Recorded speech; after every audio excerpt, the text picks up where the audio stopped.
నమస్తే, welcome to special focus. సినిమాను మించిన థ్రిల్లింగ్, ఓ డివోషనల్ మూవీ చూసిన ఫీలింగ్. 10 రోజులుగా దేశమంతా ఆసక్తిగా చూస్తోన్న రత్న భండార్ మిస్టరీ ఇది. ఎన్నో ఏళ్ల నాటి చరిత్ర, మరెన్నో పురాణ కథలు. ఆ జగన్నాథుడి క్షేత్రమే కాదు, రత్న భండార్ కూడా ఓ భక్తిభావం. అంతకు మించి ప్రగాఢమైన నమ్మకం, సెంటిమెంట్లు, నమ్మకాలు, పురాణాలకు ముడిపడి ఉన్న రత్న భండార్ రహస్య గది తెరుచుకుంది. వేళ్ల ఏళ్ల కింద నాటి ఆభరణాలు బయటపడ్డాయి. రత్న భండార్ నుంచి స్ట్రాంగ్ రూమ్ కు తరలింది అపారమైన సంపద. ఇక లెక్కింపే మిగిలింది. వాటి విలువను ఎలా లెక్కగడతారన్నదే ఇప్పుడు పెద్ద సవాల్.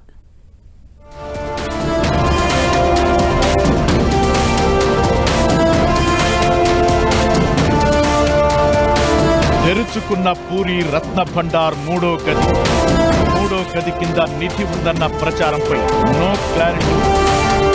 సవాల్గా మారిన ఆభరణాల విలువ లెక్కింపు. దేవదేవుని ఖజానాకు వేల ఏళ్ల చరిత్ర, వందల ఏళ్ల నాటి చారిత్రక కథనాలు. ఇదంతా ఇన్నాళ్లు పుస్తకాల మీదో ప్రచారంలో మాత్రమే ఉండేది. ఇప్పుడు కళ్ళారా చూసే పరిస్థితి వచ్చేసింది. 46 ఏళ్ల తరువాత రత్న భండార్ రహస్య గది తెరుచుకుంది. ముందే ఫిక్స్ చేసిన ముహూర్తం ప్రకారం గురువారం ఉదయం 9:51 రత్న భండార్ మూడో గదిని తెరిచారు.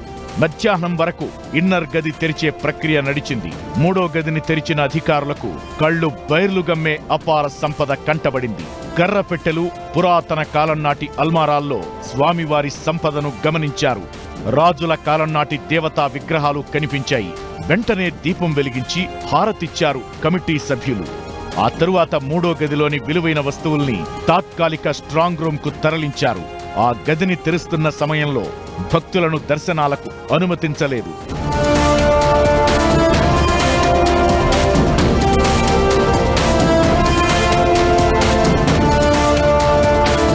రెండోసారి రత్న భండార్ను తెరిచే కంటే ముందు విశ్వనాథ్ రథ్ కమిటీ ప్రతినిధులు జగన్నాథుడి దర్శనం చేసుకున్నారు. ఖజానా లోపలి గదిలో భద్రపరిచిన విలువైన వస్తువులను తరలించేందుకు భగవంతుడి అనుమతి కోరినట్టు చెప్పారు. ఆభరణాల తరలింపు ప్రక్రియ అంతా రికార్డయ్యేలా ఆలయం చుట్టూ సీసీటీవీ కెమెరాలు పెట్టారు. షెడ్యూల్ ప్రకారమే 11 మంది సభ్యులు రత్న భండార్లోని లోపలి గదిలోకి వెళ్లారు. లోపలి గదిలో ఉన్న ఆభరణాలు, వస్తువులను ఖటేషజా రూమ్ కు తరలించారు. ఆ తరువాత లోపలి గదిని పురావస్తు శాఖ అధికారులు పరిశీలించారు.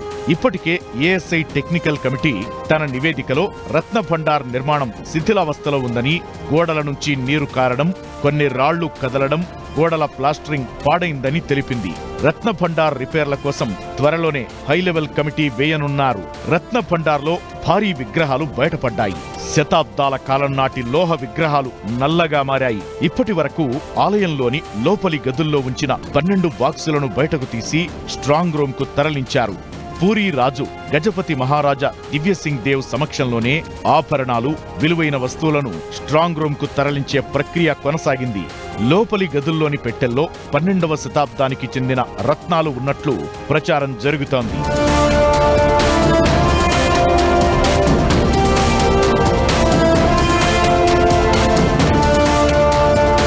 రత్న భండార్ నుంచి బయటకి తీసిన పెట్టెల్లో ఉన్న ఆభరణాలు, వెండి, బంగారం, రత్నాల విలువ లెక్కగట్టేందుకు ఆర్బీఐ అధికారులతో పాటు బంగారం, వజ్రాల విలువ కట్టే నిపుణులతో టీం ఏర్పాటు చేశారు.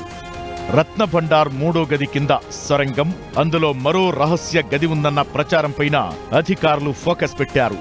అన్ని వస్తువులను తరలించిన తరువాత లోపల ఉన్న సొరంగం కింద రహస్య గది ఉందన్న దానిపై సెర్చ్ మొదలు పెట్టనున్నారు. భారత పురావస్తు శాఖ అధికారులు అత్యంత అధునాతన పరికరాలను ఉపయోగించి మొత్తం రత్న భండార్ను లేజర్ స్కానింగ్ చేయనుంది. అప్పుడే సొరంగం రహస్య గది వివరాలు బయటకొచ్చే అవకాశముంది. ఈ నెల 14న కమిటీ సభ్యులు మూడో గదిని తెరిచి లైట్లు వేసి చూడగా లోపల అపూర్వమైన బంగారు, వెండి ఆభరణాలు, రత్నాలు, వజ్ర వైఢూర్యాలు, పుష్య గోమేధికాలు భద్రపరిచిన చెక్కపెట్టెలు, అల్మారాలు కనిపించాయి. ఇంకా ఆ రహస్య గదిలో 34 కిరీటాలు, రత్నాలు పొదిగిన స్వర్ణ సింహాసనాలు, మహాలక్ష్మి అమ్మవారి వడ్డాణాలు, కొలువు దేవతల పసిడి విగ్రహాలు ఉన్నట్లు గమనించారు.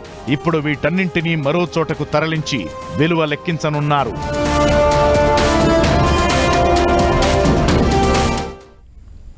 నాగబంధం లేదు, ఖజానాకు కాపలాగా విషసర్పాలు అసలే లేవు.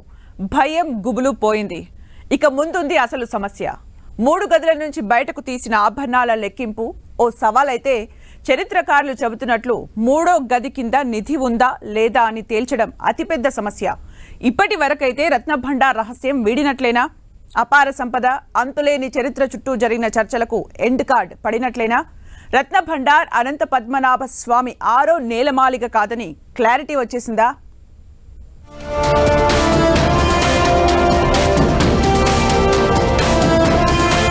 రత్నభండార్ రహస్యం కొలిక్కి వచ్చినట్లేనా? 3వ గది కింద నిధి ఉందా? ప్రచారమేనా? ఆభరణాలు, విగ్రహాల విలువ లెక్కగట్టడం ఈజీనా?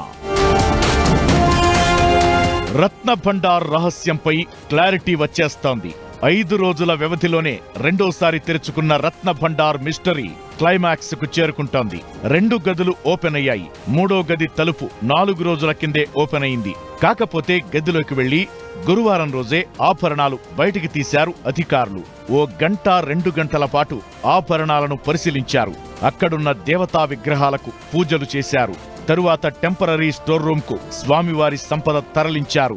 బంగారు సింహాసనం కావచ్చు, స్వామివారి బంగారపు రథము కావచ్చు, బంగారపోయినటువంటి గిన్నెలు కావచ్చు, అనేక రకమైనటువంటి ఒక అంశాలన్నీ కూడా బయటపడటానికి అవకాశం ఉంటుంది. కాబట్టి త్వరలో స్వామివారిది అద్భుతంగా అది పంపిస్తే చాలా బాగుంటుంది.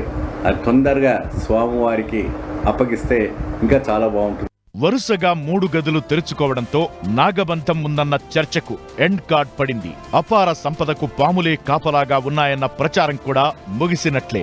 కానీ 3వ గది కింద సొరంగం, దానిలో రహస్య గది ఉంది. ఆ సీక్రెట్ రూమ్ లో అంతులేని సంపద ఉందన్న చరిత్రకారుల మాటలో నిజమెంత? ఇప్పుడిదే చర్చ జరుగుతోంది. 3వ గదిని తెరిచిన అధికారులు కూడా త్వరలోనే రహస్య గదిపై ఓ క్లారిటీకి వచ్చే అవకాశముంది. ఇప్పటికైతే 3వ గదిని తెరిచి అందులో ఆభరణాలను బయటికి తీశారు. రత్నభండార్ పటిష్టతను పరిశీలించారు ఆర్కియాలజీ అధికారులు. త్వరలోనే సొరంగం, రహస్య గది ఉందన్న దానిపై మరిన్ని విషయాలు వెలుగులోకి వచ్చే అవకాశముంది. అయితే చరిత్రకారులు అంత గట్టిగా రహస్య గది ఉందని చెప్పడంతో అంతులేని నిధి ఉందా అనే దానిపై మళ్లీ ఊహాగానాలు కొనసాగుతున్నాయి.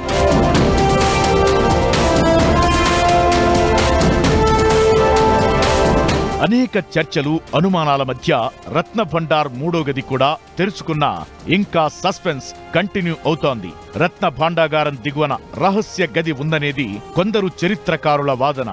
అయితే గదిలోకి వెళ్లే మార్గం అంత ఈజీ కాదని, సొరంగ మార్గం ద్వారా వెళ్లాల్సి ఉంటుందని అంటున్నారు.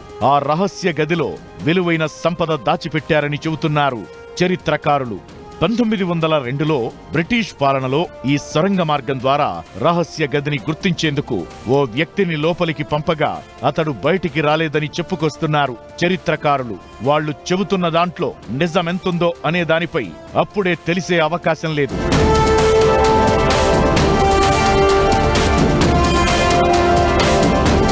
ఏదో విధంగా 3 గదుల నుంచి అపార సంపదను బయటకు తీశారు. ఇప్పటికైతే దేవతా విగ్రహాలు, ఆభరణాలు వెలుగు చూశాయి. ఇవన్నీ వేల ఏళ్ల కిందటి ఆభరణాలు. వాటిని ఇప్పుడున్న మార్కెట్ రేటు ప్రకారం విలువ కట్టడం సవాల్తో కూడుకున్న పని. అప్పటి ఆభరణాల తయారీ విధానం కూడా వేరు. అప్పుడున్న వజ్రాలు, రత్నాలు ఇప్పుడు లేవు. ఉన్నది ఉన్నట్లుగా ఆభరణాల విలువ కట్టడం పెద్ద సవాలే. అందుకే ఈ రత్నభండార్ అపార సంపద విలువ కొలిక్కి రావడం అంత ఈజీ కాదన్న అభిప్రాయాలు ఉన్నాయి.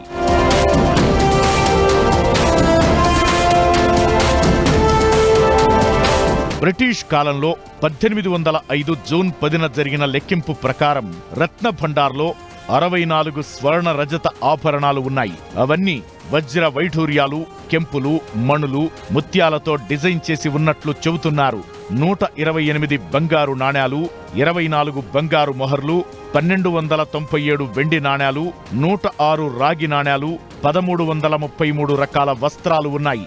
ఇప్పుడు 3వ గది సంపదే కాదు, అన్ని అనుకూలిస్తే రహస్య గది కూడా తెరిచే అవకాశముంటుంది. ఆ లెక్కన ఈసారి అపార సంపద విలువ గుట్టు విప్పేందుకు నెలల తరబడి సమయం పట్టే అవకాశముంటుందేమో.